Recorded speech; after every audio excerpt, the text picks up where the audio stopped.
the first promo video that came out. I definitely had a lot of comments from people. How did it feel when you were in midst of so much pressure? It just felt like a mountain that I couldn't climb. They're always like, are you sure? How are you taking this risk? There was comfort in knowing that I knew Sri Lankan cuisine way better than any of the judges did. A Newsfirst exclusive with Savindri Perera. Good evening, we're back with yet another Newsfirst exclusive. This time, someone who has taken the name Sri Lanka to the international stage. Not just Sri Lanka, I guess if we are being more specific, it is the Sri Lankan cuisine that she took to the international stage. This time by being featured, being contesting on MasterChef Australia 2024. I'm sure all of you all have already guessed the name right. Yes, it is Savindri Perera. Hello Savindri, welcome on the show. We're very glad to have you. Thank you very much for having me. Before we get into the details of how MasterChef has been, the question that's been on my mind every time I watch an episode or a promo video of you on MasterChef is the fact that you've been coming up with all the items that you bring on the show, all colorful, the fragrances. They're always talking about the texture. So how did you feel when you were coming up with meals like that to an unfamiliar audience? They're always like, are you sure? How are you taking this risk? So what did it feel like? Was it a challenge? Did you consider it a challenge? For me, I think it definitely was a challenge trying to convey like what I'm trying to do, because yes, like some of the judges did have some experience, especially the ones that are based in Melbourne, like Sophia and Andy. There's a big Sri Lankan community there, so they have been exposed to Sri Lankan food. Sophia's travelled to Sri Lanka, but it's still, for me, in a way it's starting from scratch, because even in Australia now, Sri Lankan food gets confused with Indian food constantly. So that identity is still not as strong and singular, and I wanted to make sure that I showcase that identity, but I also wanted to do it in a way where I just didn't want to make just traditional Sri Lankan food exactly as it was, but I wanted to keep it true to form. So all the flavors are very traditional, like all the pairings that I do, like with the kiribat, the milk rice and the lunamirris, that's a traditional thing that we eat all the time, but present it in a way that is elevated and elegant, and just show that there's so much love and beauty in Sri Lankan food. I had to do a lot of workshopping in my mind constantly. I have a little book that I still carry around. It's always on my bedside. I get ideas and I write it down in the middle of the night. I'm just like, it's like, oh, let's try this with that, and like just also, not everything works obviously, but yeah, it was a challenge because it's an education piece alongside the competition piece as well, because you obviously want to do well, you obviously want to win, but then you also are a custodian for your culture, and I became a custodian for Sri Lankan culture the moment I decided this is the side that I want to show the world, which meant that there was pressure on me to deliver and do it properly. You also had someone else who was competing in the competition, and he was also of Sri Lankan native, and when the two of you all were making meals, I wouldn't say similar, but of the same cuisine.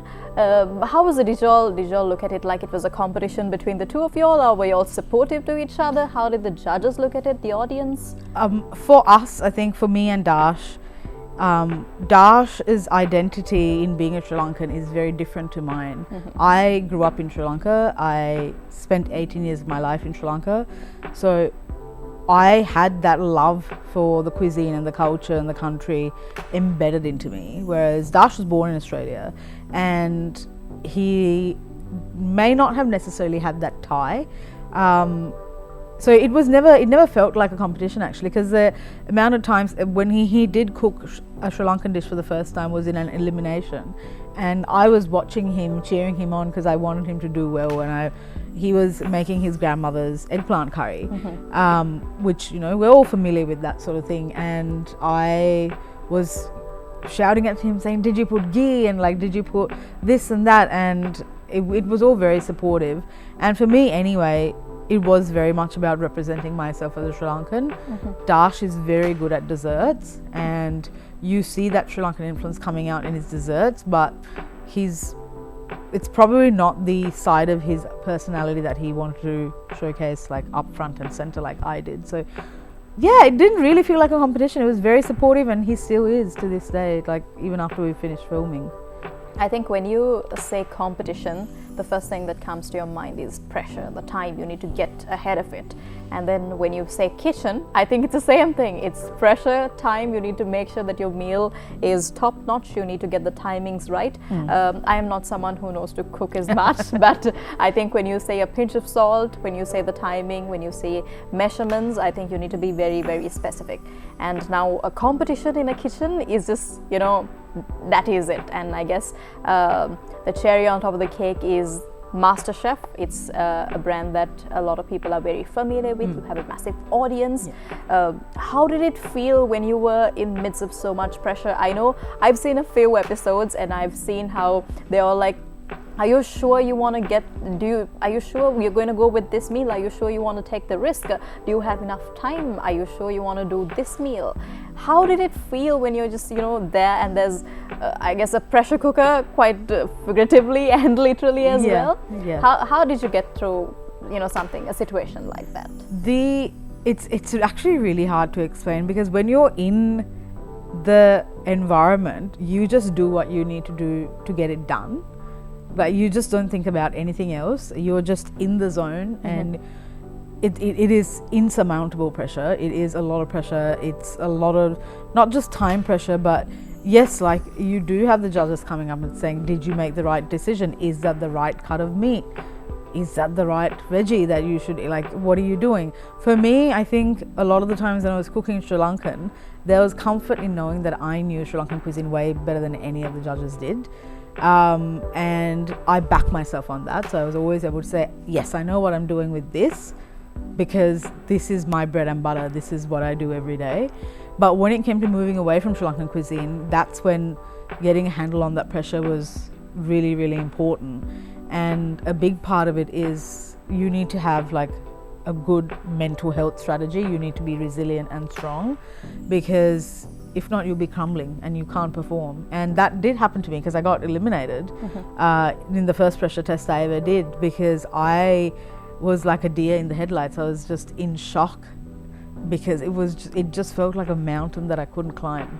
But once you sort of get your head around that, it then builds your confidence, which is why I then went on to make the lump rice in 90 minutes, which is an hour and a half, which is no time at all.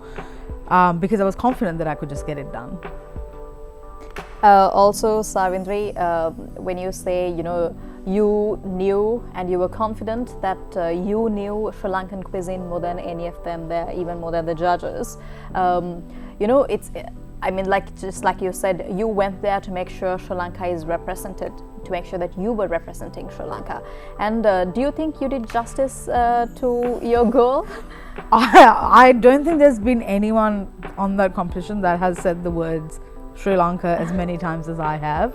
And in fact, it's funny, because some of my friends have started like a little drinking game where every single time in an episode I mention Sri Lanka, they have a drink, because that is what I wanted to do. It was not just to represent myself, which I think I did really well, but also I was cooking culturally, because that was always a big part of the goal. When I was thinking about why I wanted to, because that's a question that we did get asked very early on when we were auditioning, like, why do you want to do this? And I said, well, I've got a point to prove to myself, but there's also there's a lot that I need to do in terms of showcasing just how diverse Sri Lankan food is, and people still really don't know that much about it. Hopefully they do after this, but yeah. So do you think you being featured on MasterChef have actually got people to explore Sri Lankan cuisine a little bit more? I definitely think it has, because I was actually reading some comments on Reddit and like on some of the other pages online where people are saying, yeah, I'm actually looking up where to buy lump rice in Sydney, and I'm looking up this recipe, and a few people have tried a few of the recipes and been like, oh, that was a lot easier than I thought, because I did make things simpler as well, and that's it. That was the point. Like, that was to get that conversation happening around Sri Lankan food.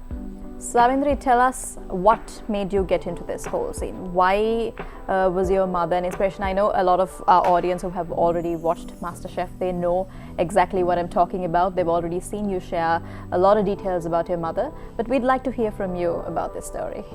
The story is that in 2017 I lost my mum to cancer, and I learned to cook from her, and I was always raised in this environment of always being around food, and that's not just from my mum, it's from her sisters, my aunts as well.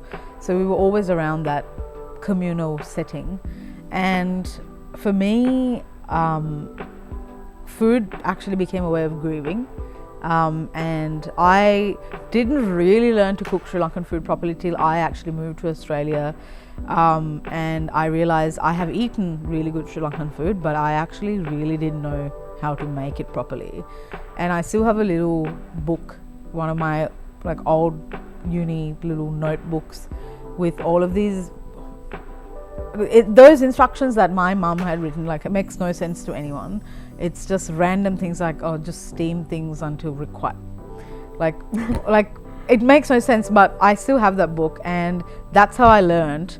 And unfortunately, like, she passed away in 2017, and it still is grief that I just can't quite put into words. And the point of doing MasterChef for me was to get out of my comfort zone, because for a very long time after my mum passed away, I was stuck in grief, and I was always just very closed off, very angry, very upset, and always lashing out at the world, and I had no inner peace or calm because of it.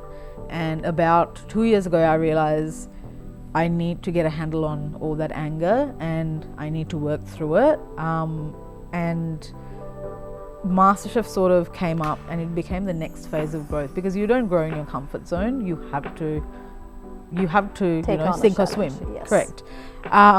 So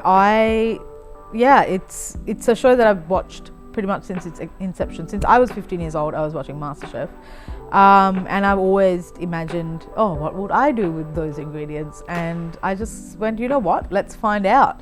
And it just became that next part of the grieving process for me, because I realized that I need to celebrate her, but I also need to learn to let go a little bit as well.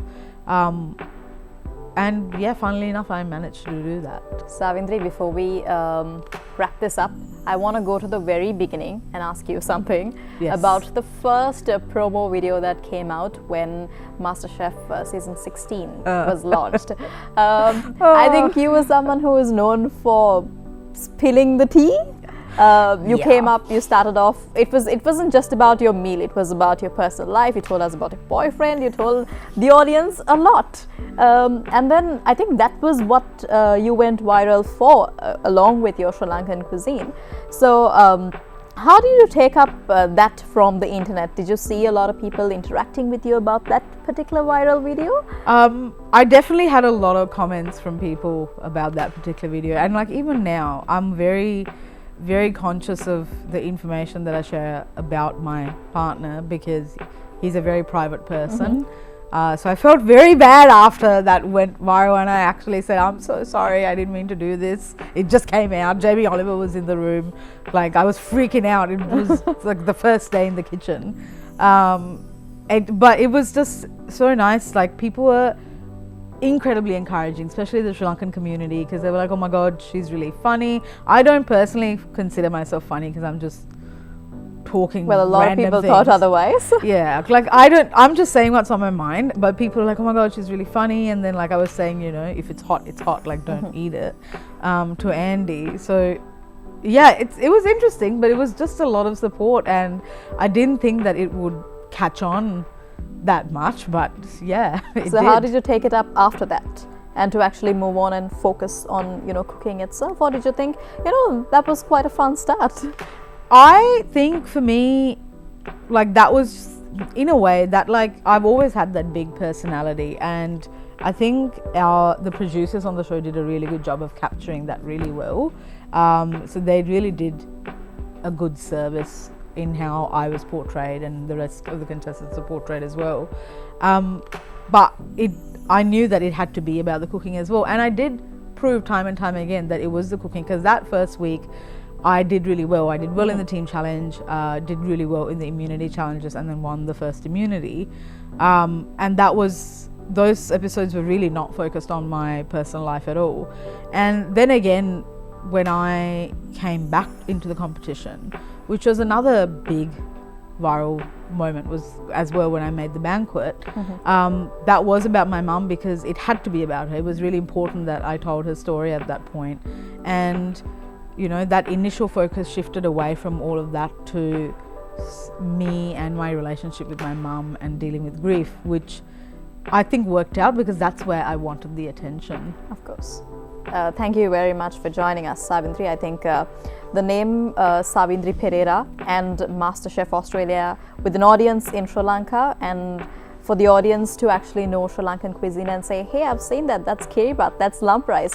That was really great, and you are the reason that Sri Lanka got that recognition. So thank you for taking our country's name to the international stage once again, and congratulations for making it so far. Well, that was our News First exclusive with Savindri Perera. She was a contestant of MasterChef Australia 2024. That's it from us for tonight. Thank you very much for joining us.